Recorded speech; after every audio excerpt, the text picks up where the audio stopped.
Good morning, everybody! And only three things in life are certain: death, taxes, and Max Verstappen on pole. Although he had to work quite hard for that one in the end, I must say. But hi, I'm Dre Harrison. I am the host of the WTF1 Wrap powered by our friends at MoneyGrams, the big F1 questions edition with me and a very special guest. You probably know him from the Engine Braking podcast.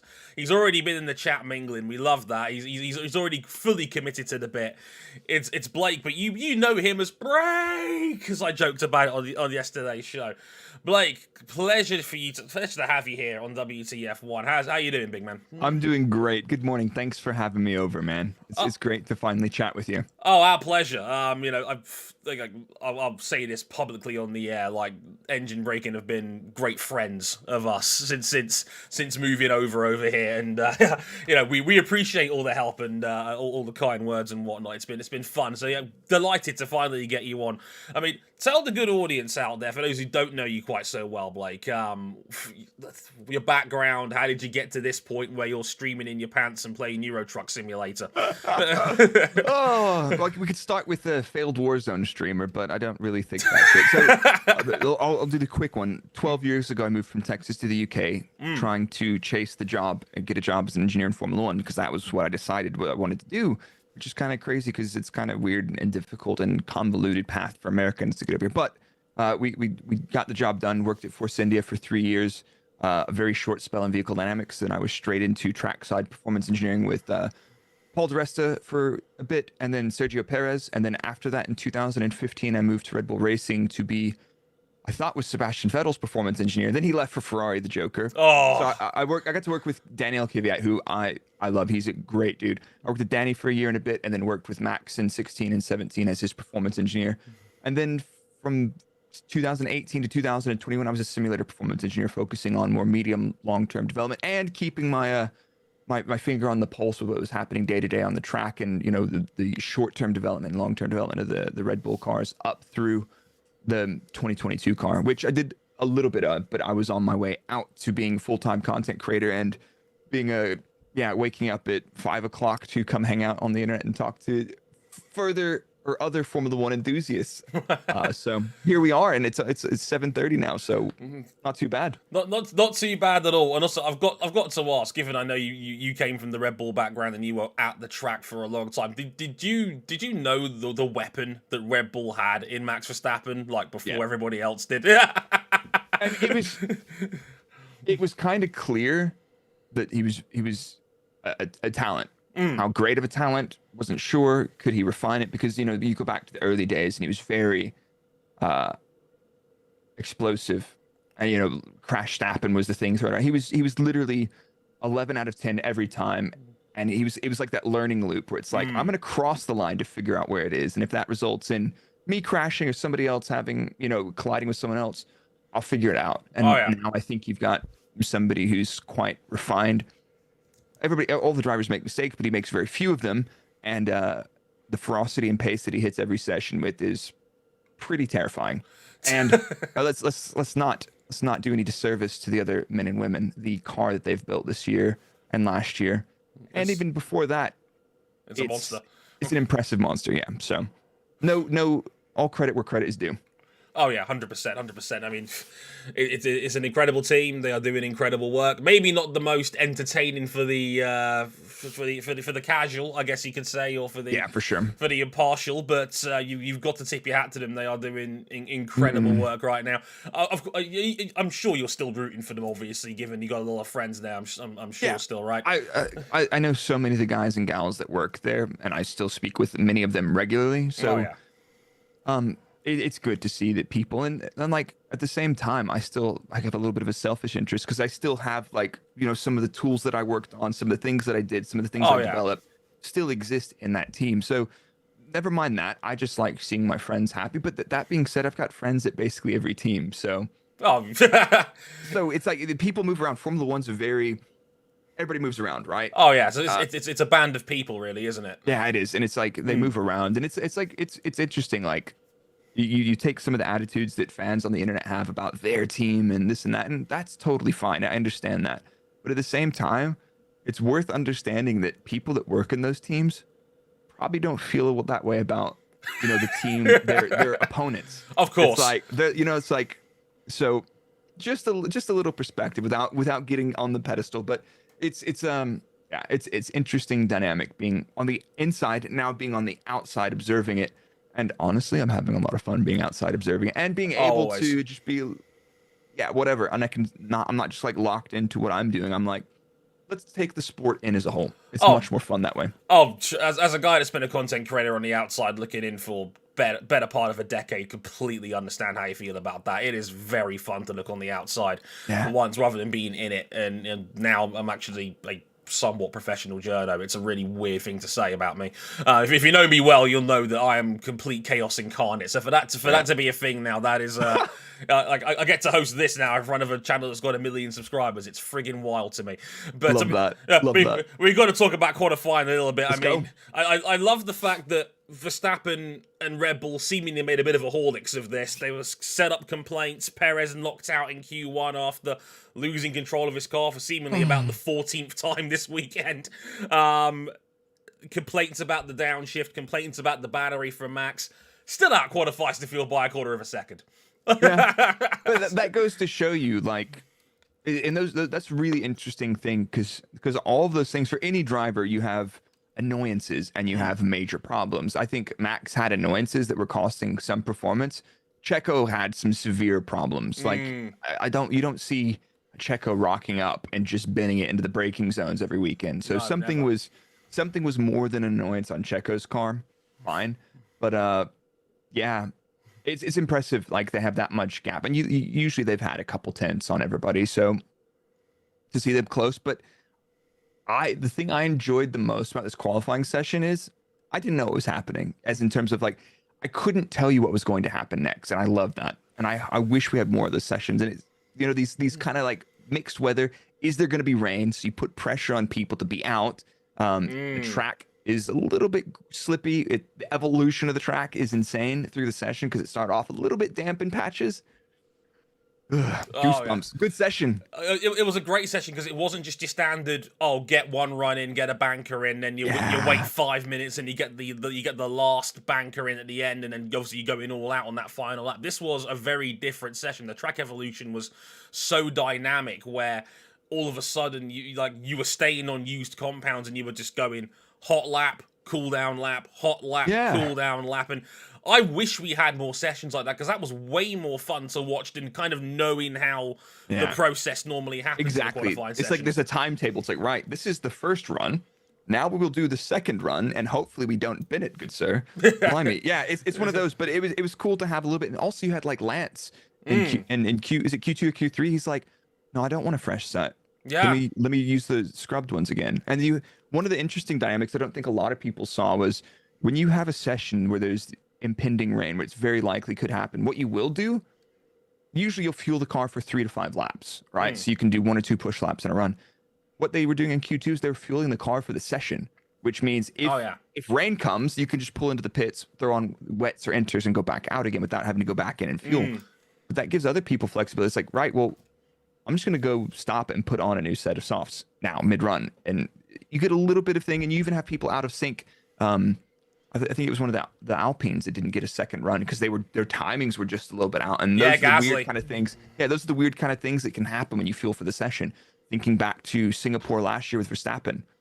Fuel for the session, the lap times are improving massively. I mean, that was enter to drive fine, but unpredictability and chaos and underrated aspect of Formula One. Absolutely. Like I'm really glad we got a session that was outside of the norm like that. Also, I've come to the conclusion that Mercedes must be powered by vibes and angry fan tweets only, because that's probably a bit of a minor upset getting Merckx second and third. George Russell out qualifying Hamilton as well for the 3rd weekend in a row. I got a fun fact here. First time Lewis Hamilton has been out qualified by a teammate in Australia since 2010. It's been a minute. It's been a minute. Hamilton was going for his 9th pole position in Australia, which would have been an all-time record. No one's ever had 9 poles on a single circuit. Wasn't quite there on this occasion, but Merckx wasn't too far off. No, but I think in terms of the Mercedes to the front, you've got to play the cards you're dealt. Red Bull a little bit on the back foot. with a bit of margin in hand. Mercedes getting everything out of it. Aston not capitalizing, and then Ferrari in the mud. Scenes. It's weird just how anonymous Ferrari have been. Like even in Jeddah, we got that a couple of weeks ago where Ferrari were just. I mean, they didn't have a particularly honcy day, as the nickname goes on the internet, where they actually did the overcut, made it work on Lance Stroll, but then they got screwed by the safety car. But after that, just completely anonymous. And again here, Sainz 5th, Leclerc 7th. That is not what Ferrari signed up here for, right? Man. Yeah, that's having me really sad for my Ferrari friends. But they knew what they're getting into. I do feel for them though. It does suck. Oh yeah. Look, it's way more interesting when a Ferrari are good. Like, let's be real here. Like, no one's really here for Ferrari as an upper midfield team. We saw that a couple of years ago. That ain't fun. You know, like, it's more interesting when they're up the front. And, God, Sainz 5th, Leclerc's one of the best qualifiers in the field, in my opinion, pound for pound. I think so, too. And he's down in 7th. I think so, too. How? Like, I feel bad for I call him Uncle Fred. Because he's got that charming uncle sort of vibe about him. Uncle Fred must be sitting there thinking, what the hell did Bonotto leave me as a parting gift? Oh, no. Because that car is not good. Like, this team is just, organizationally, just a bit of a nightmare. Leclerc is lining up next to Alex Albon. He's thinking, how the hell have I got a Williams next to me? Mate, Alexander Albon, my brother, flying today. So the car, it looks like, I didn't see the P3 I did see the P2 data. I don't recall it. I didn't see the P3 data particularly well. It looks like they are pulled quite a bit of rear wing off the car because their sector 2. Hey, Alex was setting purple sector 2s just pretty much every time he went out on a flyer. So it's a bit of a Williams trait, isn't it? Very, very good straight line speed, and sector 2 is basically just straights, and then the left right turn. I think it's 11 and 12 now. Yeah. After 9-10 now. 9 and 10 now. Yeah, it used to be 11-12 exactly. Yeah. But yeah, exactly. So the Williams definitely a very slippy end of the car scale. Not particularly great grip. I'm not sure how they're going to go in the race tomorrow.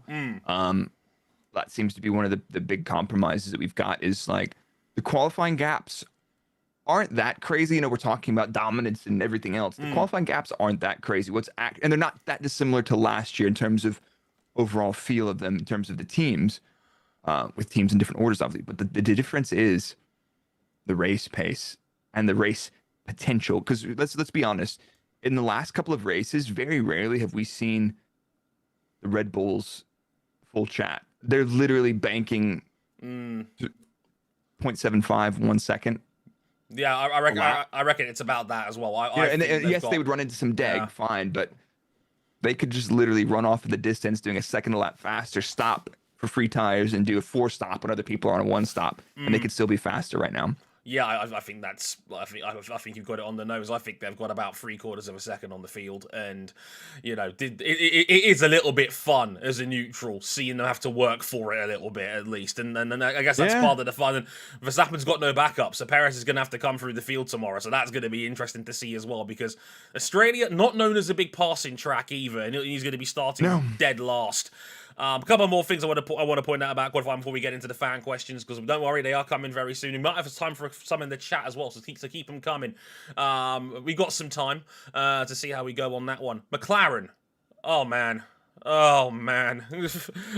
dude. I saw somebody in the chat saying, and I understand it as well. Like, Piastri's not doing very good. It's like, I personally, like, this is vibes. This is not data, but I personally rate Lando very highly. Like, he's got to be an exceptional talent, and the car is not good right now. There's no polite way to put it. The car is a shed at the moment, which sucks for them because you've got 2 of probably the most promising drivers in the last couple of years driving a car. Oh, where are they at? 5th, 6th fastest team, and it's like, somebody was saying it in my stream earlier. If Norris does not have a performance clause in his contract, his manager needs to go to the firing squad. I have it on pretty good authority. He doesn't have one.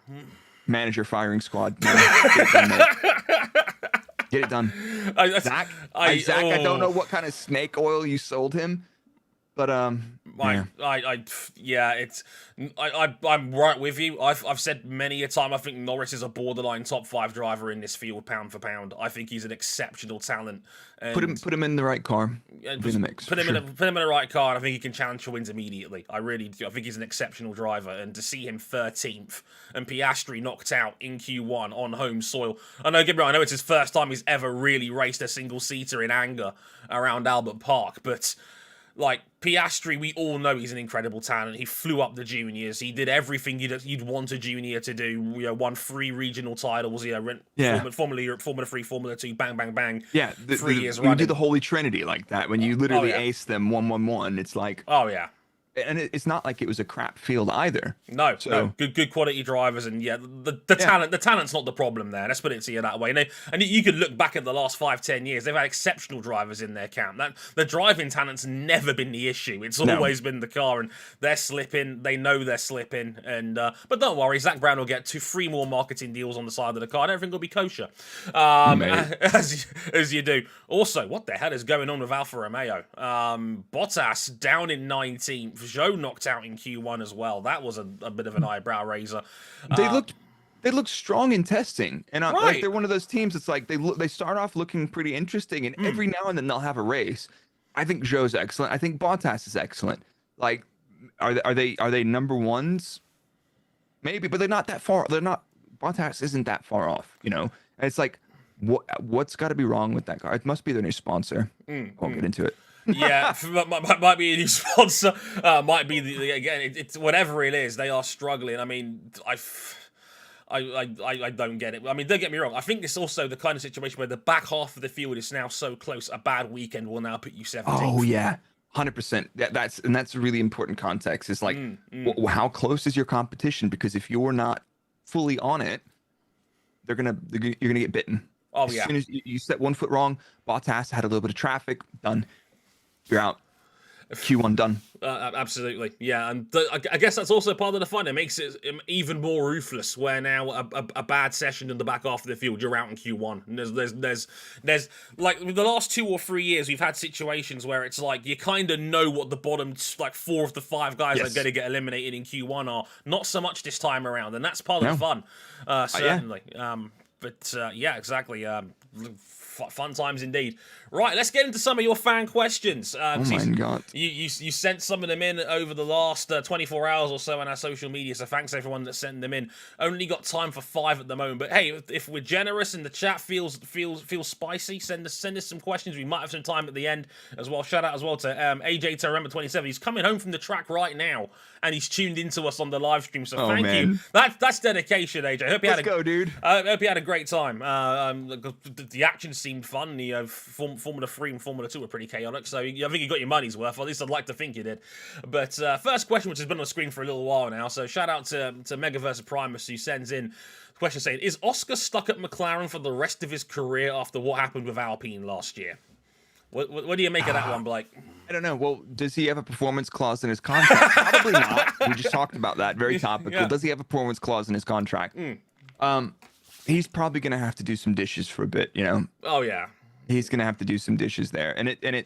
But at the same time, I was looking back. I didn't realize that Leclerc, I failed to recall that Leclerc only did a year at Sauber before jumping into the hot seat. Oh, yeah. And it just looks like there's not really anywhere for him to move. And let's put it this way: is he stuck there? Probably not. Like, it sounded like Alpine were a little bit loose and fast with contracts and commitments, and it's language. Yeah, exactly. I can't feed myself on vibes. I'm trying, and he was obviously not going for it at all. So, is he stuck there? Probably not. Like, at the end of the day, contracts can be purchased. I mean, how much did Daniel take to not drive? Money talks. Imagine being allegedly paid around $20 million not to come into work. That's every man's dream right there, if I do say so myself. Red Bull, how did I get out of just leaving and not getting paid? It's like, right, you'll quit working and we stop paying you. I'm like, Yeah, that sounds fine. Oh yeah, I should have gone way against that. yeah. I mean, I do think it's funny, and shout out to Kieran for the question. I think it's kind of funny that if Oscar Piastri just keeps his mouth shut and just rides it out, he ends up at Alpine and probably a slightly better car than what he's at right now at McLaren. I don't think it's a massive difference, but I can understand why you might be a bit more optimistic, go for the bigger name team in McLaren, and I suspect there was probably some financial incentive as well, given McLaren do like to be quite commercial, and they throw some money around, and they do have some sponsors on the car. It's like, right, you know, they got a lot of cash, and you know, let's be honest, Zach Brown was talking to everyone worth a damn, trying to fill that second seat up at one point. I mean, if anyone here's IndyCar fans and they know about how close they were to potentially either bringing in someone like Pato O'Ward or Alex Palou from across the pond, we know that McLaren gets down funny sometimes when it comes to these driver contracts and talking people up. I don't think he's stuck there for life, Kieran, to be honest with you. But he's not. But maybe not the most ideal of scenarios as McLaren slip down the field a little bit. So maybe, as Blake quite rightly put it, got to do some dishes, because he's got to earn his stripes a little bit for maybe for a couple of years before he starts talking about maybe exploring his horizons elsewhere. I reckon he's just got to keep. Honestly, I think to summarize that, he's got to keep his nose clean. He needs to at least be getting very close to Lando. The only problem is, with enough time that passes in a non-performing team, people will start to forget that Lando's actually a bit of a dude, potentially. I don't know. Oh yeah, 100%. And look, if he's close to Norris, he's absolutely fine, because that was the big one. That was the problem with Ricciardo when he joined over. So if he's close, and I don't think he's a million miles off at the moment. I mean, to be fair, we've not had a lot of representative running from McLaren so far this season. Exactly. So it's hard to really put a full picture on it yet, but I think he'll be fine personally. Given, I think Norris and Piastri coming in the same way, not knowing any different about what an F1 car is like, has probably done them good in the long run, as opposed to Ricciardo, who was brilliant at Renault, goes over, has to adapt, and then struggles. So, and he's one of those guys who's very specific about what he vibes with and not. And at the end of the day, my buddy Grand Pooh Bear said it best. I don't think Daniel is washed. I think Lando last year was outperforming the crap out of that machinery, and it just was the anti-Daniel car. And people can say that's a cop-out, and I'll say that's fine. That's just my opinion. Well, you know better than most, given you've directly worked with many of these people and know exactly what makes them tick. There's some really confident people on Twitter, and I'm starting to believe them. I'm really starting to believe them. Now you see how the other side of the fence works, Blake. Exactly. God, Twitter is a disaster. Twitter is something else. Oh god, yeah, 100%. Question 2 from Neven, who says in this one, and well, again, you probably know better than most about this: is Verstappen a GOAT in the making? He's washed. I'm just kidding. Yeah, terrible. No, terrible. I think it's one of those things, and like it's one of those things you put in context. You look back and it's like, well, what does that mean? And you compare it to the greatest of all time. Is he the greatest of this time? Maybe. He's definitely one of the good ones. Like, I don't know. People, like, a lot of people want to diminish other people's achievements because they perceive it to encroach on their perception of someone else, and it's like, this isn't about that. And is it a comparison? I'm not making comparisons, and I hate those things, because you do that thing where you like do all the stats over the years, and you're how is Nigel Mansell 30% better than Nigel Mansell when you do like all the circular math, when you've done all the sums and stuff? It doesn't make any sense. But let's put it this way: he tends to outperform a pretty crappy car. He's put loads of time into all of his teammates, typically over the whole course of a season. He's got his blips, he's got his bumps, and now he's got a dominant car as well. Is this a GOAT in the making? Yes. If Red Bull are not smashing the next until the new engines come in, if they're not smashing the world drivers, the world constructors and the drivers championship, I'll be surprised, and I think many other people will be surprised. Even people that don't, they think, is he a GOAT in the making? They say no. They're still going to say that they're going to dominate that. So what does that mean? I think the answer is yes. I think I largely agree. You can't. I don't know. I don't think you can not say yes. Yeah, I mean, look, biased. Of course, you're a bit biased. I mean, I'll try and help out here as a. Let me just call him and see what he thinks. Yeah. Should I call him? No. I'm not gonna call him, no. He's got the phone number. That's a humble brag and a half, isn't it? Yeah, Max, well done the pole position. Yeah, good work today, son. Do you reckon you're a GOAT in the making? Maybe, you know. Look, I'm a numbers guy. I've always been a bit of a numbers guy when it comes to like counting stats, because that's always been my thing when it comes to GOAT assessment. Let's do some math. He's a 2-time world champion now. He's got 36 career wins already, which is normally a pretty good indicator of where you're at. He had 15 wins last year, which was an all-time record.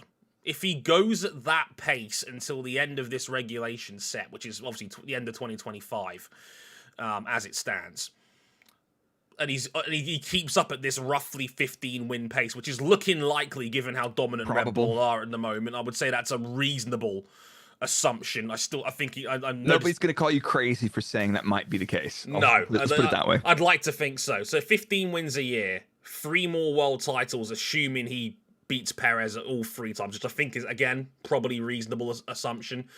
That's 45 wins and 3 more world titles you're adding. So you're looking at a 5-time world champion with roughly 70 wins under his belt. That's it's good. Yeah, that's like on that would be like the 2nd or 3rd greatest career in F1 history on pure numbers alone. Yeah, and then you can normalize it by season duration, everything else, fine. But like, I honestly don't tend to get into that too much. It's like, is he good? Yeah. Is he have a great car? Yeah. Are they going to win more drivers and constructors championships? Yeah. The only thing I see changing in the next 2 years is what team principals should do if they try to politic the performance away from teams. And you see Toto do it. You see Christian do it. The good team principals do what good team principals do. They try to find an advantage, even if it's not in the technical space. They will try to politic way out of the 100%. Like, right, we need to let's move the regs. The only problem with that is that so many times when a team says, right, if we change this set of regs, it will hurt them more than it hurts us. Of course. Very rarely is that actually the case, and it's just hilarious. But you got to try, and if you don't try, you're a crap team principal. I mean, I've said it before. Like, if I've often said on Twitter that team principals are politicians and that's all they do, and treat them as such. Yeah. And you don't like their takes? That's fine, because they're doing what they think is best for their drivers, team, sponsors, whatever. And it's like, you're not judging the fish on its ability to climb a tree. You're judging a team principal on their ability to run the team and influence stuff that other stuff can't. Yeah, exactly. I mean, again, just using the eye test, Max is special. You don't need me to tell you this if you're watching F1 on a hardcore basis. Yes, yeah, you could talk about strength of car till the cows come home. Like that, like the racing gods looked at Max and said, "I've only made one of them." As far as I'm concerned, like the dude is special, and I think if he keeps at this pace by the end of this regulation set by most metrics, you're looking at an all-time great. I think he retires with his career numbers. You look tomorrow. If he retires tomorrow, he's in the top 15 to 20. I think easily. 2 world titles, 30 plus wins. That's Alonso level numbers. You know, that's Alonso's not done, and Alonso's not even done. And when that's one thing I've noticed from doing these live streams, people love them some Nando. So you know, it's Max is an incredible talent. You don't need me to tell you that. Right, question 3. And this is a fun one because it's another one from your camp of F1 drivers from Just 69, nice. Nice. Says, do you think that Daniel Ricciardo will return to F1 as a full-time driver? Now, this is interesting because he's obviously he's there this weekend. He's on the pit wall and getting involved and all of that. It's nice to see him on TV again. I missed his smile. Who hasn't? Genuinely, it's a winning smile. What can you say? Yeah. And he openly has spoken to the media about. He says that the parts are moving for a potential 2024 seat. Do you think there's a way back onto the grid for him? I mean, again, you know him better than most, Blake. I don't know what that path back into the grid is. What team, you know, what pieces are moving in the background. All the pieces are moving around. I think, yeah, I don't think Daniel's done at all. And I think going back to the discussion we had earlier, I think Lando massively outperformed that car, and that car was a heap of shit. Frankly. Pardon for the language, but you know, yeah, but the car was terrible. So it's like one of those things. You have that all the time. So I don't think Daniel's done. I think he's still got plenty left in him in a competitive car. Is he going to beat Max? I don't think so. Is he going to be close to Max? Probably yes. So where does that put him in terms of, you know, the Nigel Mansell's 30% better than Nigel Mansell circular? Who knows? I think he deserves a chance, but it's like at the same time, it's like we've still got. I'm not saying Hulkenberg doesn't deserve to be on the grid, but we've got Hulkenberg back in the seat, which we thought he was done. You know, third time back. You know, like how many guys get 3 bites at the cherry in F1? Not often. No. Yeah. So, like if it's not about Nico, it's about Daniel. I think he could, and it's just about getting the right thing together. But like honestly, like people's perception of him will probably be damaged as a result of driving the junk box around. Who knows? I mean, who knows? I think a part of this is what would Daniel be prepared to settle for? Because I know he was offered seats towards the end of last season that he ultimately just did not take. But the problem I have when I look at this is I don't have an issue with Ricciardo's talent. I've said it on podcasts and I said it before. His last season at Renault, he was incredible. Driver of the year candidate, pound for pound, in my opinion. He was so good in that final season in the. I nicknamed it the burnt banana when Renault was still called Renault before they rebranded. Like, I know that man can still drive a car. There is no doubt in my mind about that. But then you look at the grid. None of the big seats are going to move him out unless Red Bull turf out Perez. And I don't see that happening. I think Checo's, unless Checo has some awful things happen this season, Checo's been solid. Like, he's not, you know, there's a little bit of drama, but I mean, hell, we could use a little bit of drama at the front. Of course. You totally get that. I mean, but then you look at the other teams around them. The big 3, the big 4 are probably not going to change their lineups unless Hamilton shock retires. Probably not happening. I think Hamilton will end up signing a new deal. You look to the midfield. Alpine looks pretty set with Ocon and Gasly. Maybe Alfa Romeo thinking about the Audi merger in a couple of years' time could be That's a way interesting. in. That's could be interesting. a way in. Yeah, that's super interesting. Like, I like Bottas and Zhou, but at the same time, will Daniel outperform them? Possibly. Possibly? I'm not leaning into that one too heavily. I don't have a strong feeling on it. Yeah, it's a weird one. I Leave that to somebody on a higher pay grade than me. You know? Oh yeah, 100%. We don't get paid enough to discuss that personally. But no, I think Ricciardo's. I don't think it's a talent problem. I think it's a politics and who's kicking out a driver to bring Daniel Ricciardo in off the back of that McLaren run in a year off the shelf. I don't know. I think that's a big ask for a team and a big gamble to move somebody out and probably pay Ricciardo quite a lot of money as well because he is a big name and he'll probably ask for a fair amount of change because he's more than content being a third driver. You've listened to him in interviews and whatnot. So who takes that bigger risk on Ricciardo in his mid-30s? I'm struggling to see a way back personally. So. Even if we talked about, you know, the possibility of Alpha and Audi, they've got Theo Pacher waiting in the ranks, and another like, what about the young people coming up through the ranks? But exactly. Then if you Piastri it into the McLaren heap, oh my god, like it's like one of those things. It's like, yes, I got the shot of a lifetime to drive in Formula One, but I was driving probably one of the worst cars ever. And then you go into this period of irrelevance if that persists long enough. Yeah, and they can define careers if you're in the wrong place at the wrong time. 100%. Yeah.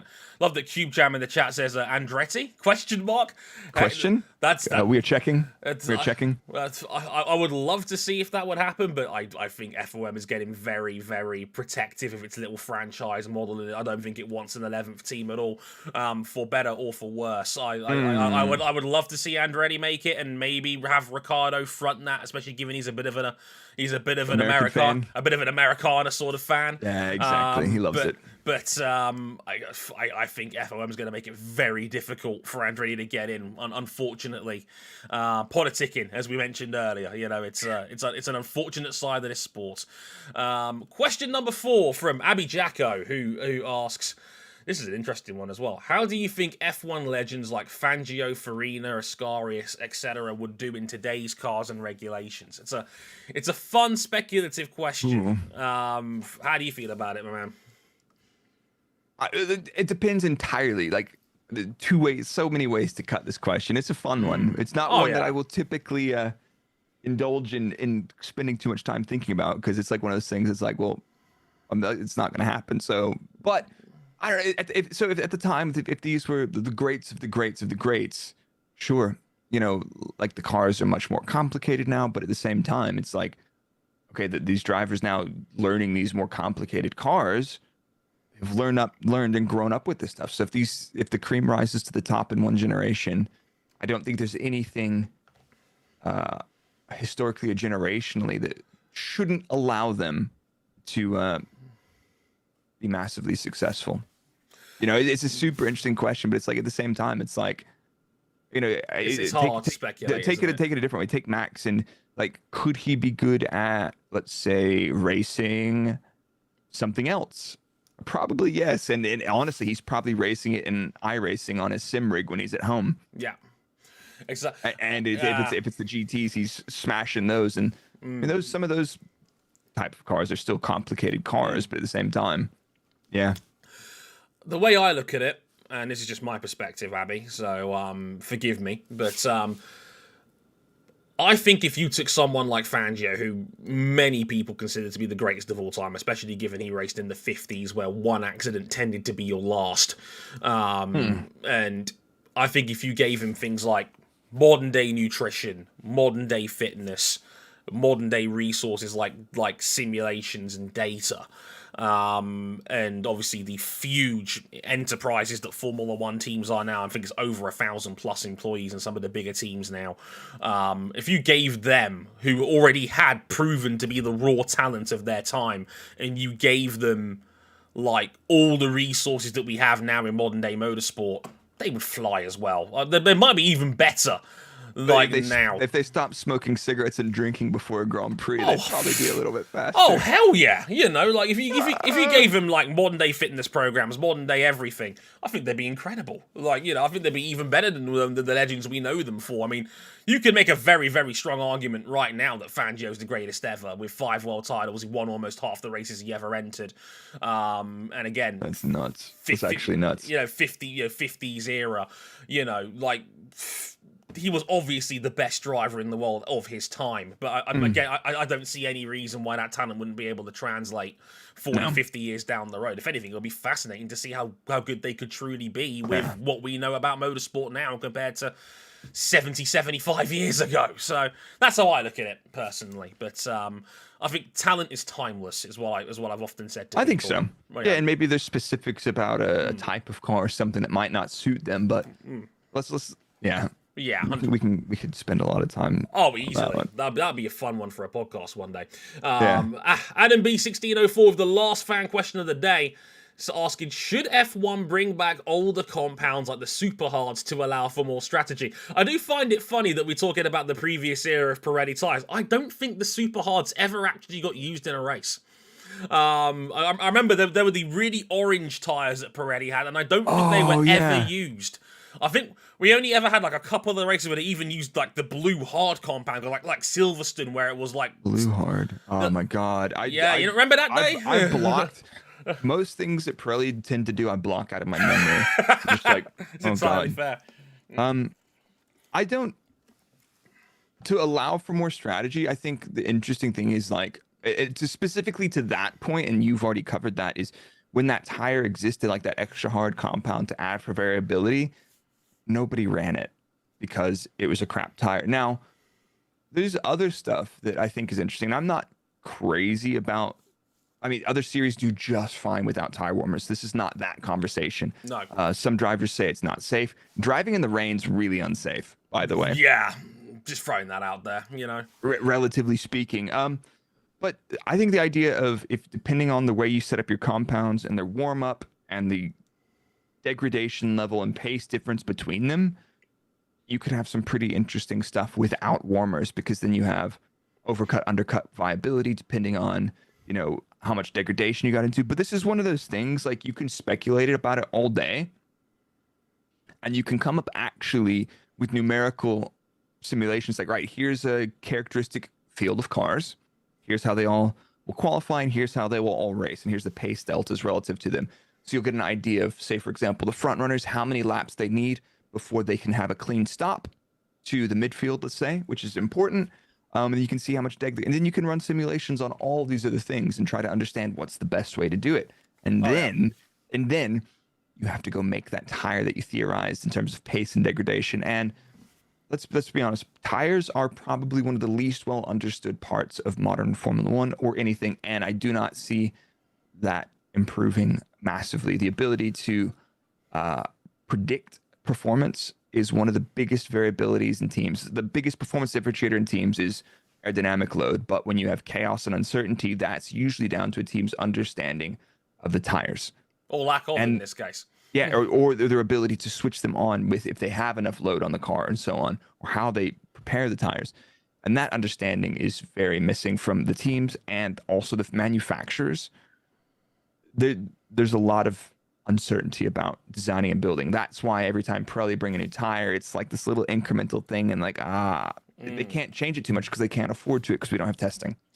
Yeah, we don't test anymore, so it's a lot more off the cuff, a lot more trying to predict performance, and that's always interesting. I mean, the way I see it, if there's one thing I don't particularly like from Pirelli as a fan and from an entertainment standpoint, it's that too many races are one-stoppers. I think 2 to 3 is your sweet spot when it comes to entertaining and strategy in general. Like, I don't want everyone to end up on the same game plan, because that's just so much more optimal than any other game plan or strategy that we have. I don't think I don't think we need a tire war, saying like F1 needs more tire supplies. I don't think that a tire war would not help right now. At the end of the day, all the tire war could do is add a performance differentiator on top of the already combination of chassis and engine manufacturer. That right now the engines are thereabouts. Arguably, you've got Red Bull with the fastest Red Bull powertrains, Honda, and you've got AlphaTauri with the slowest. So they're kind of probably somewhere in the middle. There's not a big thing there. Reliability is a factor. The chassis performance is the biggest differentiator through aero. And then if you add tires on top of that, honestly, that just becomes confusing for fans. 100%. So I don't think that's necessary. Confusing the fans more. And I think like 2 stops are good. 3 stops get confusing though. A little bit, maybe. You know, for most people, and I think one of the things I struggle the most with broadcast now is there's so much going on. And you don't want to overload the fans, especially the casuals, with too much information. But at the same time, there's a huge gap in terms of, like, if I watch a race, it's really difficult to understand the context sometimes without going back and looking at every single lap and trying to see all the pit stops and everything else. It's like, how do we compromise that? And I think probably just the narrative's like, oh, look at this lap. This is really great. And here's this moment that's happening now. And you pin it. But like going back and be able to gain context of what's happened before in a race is really difficult. And I've been spoiled by, strategy software working at a team. So yeah, you lucky man. Absolutely spoiled. But no, I completely get. I remember when I first started following the sport on a more hardcore level around 2010, 2011. I remember racing in Spain where you had guys on 2 stoppers, guys on 3 stoppers, and guys on 4 stoppers at the same time. And the TV graphics were horrible. Oh god, they were so bad back then. I watched the 2012 Spanish Grand Prix. The Maldonado win. Yeah, Maldonado win. That was my first race at the track, and I was like, I'm watching the timing, and it's like it shows you like 5 cars at a time or 10 cars at a time, then cycles them, or 6 cars, and it's like, and then if you miss it, you don't know the gaps, and they're on mixed stops, and you're like, now it's better. But I don't know. I think I'm an edge case for that. I don't think I represent most of the fan base in terms of how much information I want, but I'm lost sometimes, even with a little bit more background and context to understand what's going on. I'm still lost sometimes. So if you're lost and you actually know what you're talking about from a data standpoint, then the more uneducated fans are going to be in trouble. Because I don't have access to the stuff. But I think I still think there's more scope to have just while we're on it, having Bernie Collins on the broadcast Oh in yeah, Jeddah was spectacular. big plus for Sky. Yeah, Absolutely. that was awesome. So hopefully we have more people like her on because they just add a lot of context and very useful information to the level. And I would hazard to say that the enthusiast fans and the casual fans alike appreciated the concise information. She's a bridge without being overwhelming. Yeah, Yeah. it was great. It was super great. She's a great bridge between the uneducated fan, and I don't use that term as an insult. It's for anyone that maybe doesn't have the level of nuance that some more hardcore viewers have. And then again, that bridge is just fantastic, and the broadcasts need that sort of information, 100%. Right, we've done 45 minutes because it's been such a fun time, so it's been brilliant. But before we get out of here, two things. Predictions for the race tomorrow, Blake, because I do ask this to every Saturday guest we get on here. Like, give me your top 5, because we do that on WTF1. Ooh, 5. I'm going to go Verstappen, Alonso. Okay, Alonso in race trim. Okay. Russell Hamilton. Leclerc. He's picked... I think I've... Ooh... Did we do the same one? I was thinking very similar. I've not seen enough evidence of Mercedes that they've got a faster car in race trim than Aston Martin do yet. No, but they don't even know. Yeah. They don't even know at this point, right? So, you know what? You why don't you give them a call and be like, right, Toto, here's what I'm thinking. No, I'm just kidding. Yeah. But I'm going to take your exact top 5. Verstappen, Alonso... I think Russell will probably hold. I think Russell's good enough. He can hold Hamilton behind him on track if it comes down to it. Hamilton. How dare you? Russell's been proper good. What can I say? Yeah, Russell's been decent. Yeah, for sure. For sure. And what do you think about who's going to take the 5th spot then? Maybe Stroll. Stroll. Oh, sleeping on him. I think maybe Stroll. I'm going to go Stroll P5. I've got a bad feeling about Ferrari. I'm down bad on them at the moment. So fair enough. I'm going to go Stroll P5 on this one. For those in the chat asking about race time tomorrow, 6 a.m. UK time is lights out on this one. Again, we're back tomorrow. Again, me and Josh Ravel will be breaking down the winners and losers from the Australian Grand Prix tomorrow. Good old Josh. Can't wait for that. Don't be a menace and tune in tomorrow for that one. It's going to be great. Very, very excited to be able to sit down with Josh Ravel and chop it up tomorrow. So do tune in. It's 8:30 a.m. UK time. So we put him a little bit later just in case the race hits the time limit. So you never quite know for sure. But 8:30 a.m. back here tomorrow with me and Josh Ravel to break down the winners and losers from the Australian Grand Prix. Blake, one more time, tell the people where they can find you if they haven't anyway, because again, you are a complete anorak. So first of all, dude, Dre, thank you so much for having me. It's been awesome chatting with you. This has been a lot of fun. A pleasure. I love seeing you in the new journey, and I hope it's going great. But thank you, man.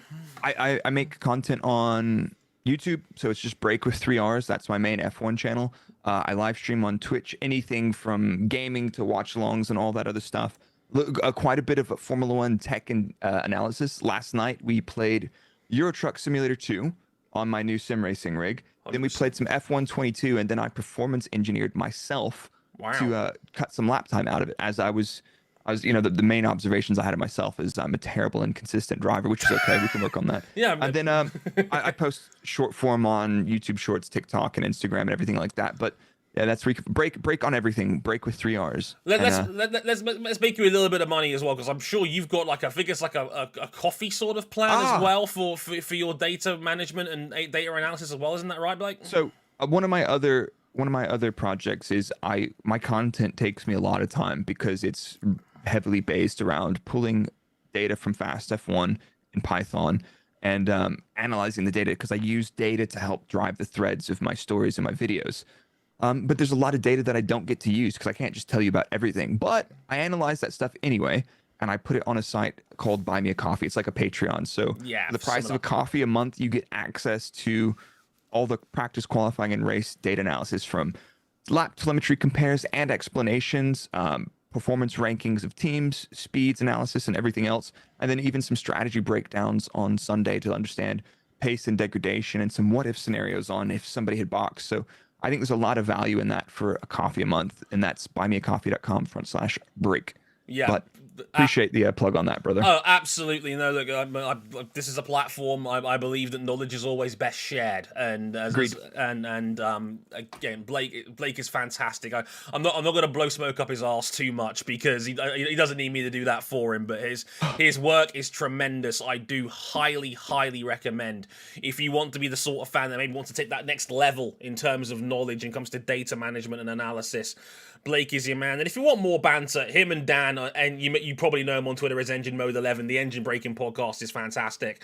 Highly recommended as well. Go out of your way to give them your time and listen as well. We've gone 50 minutes. It's been an absolute blast. A banger. An absolute banger. A banger, if I do say so. It's weird having a Texan say banger, but I love it. We love that.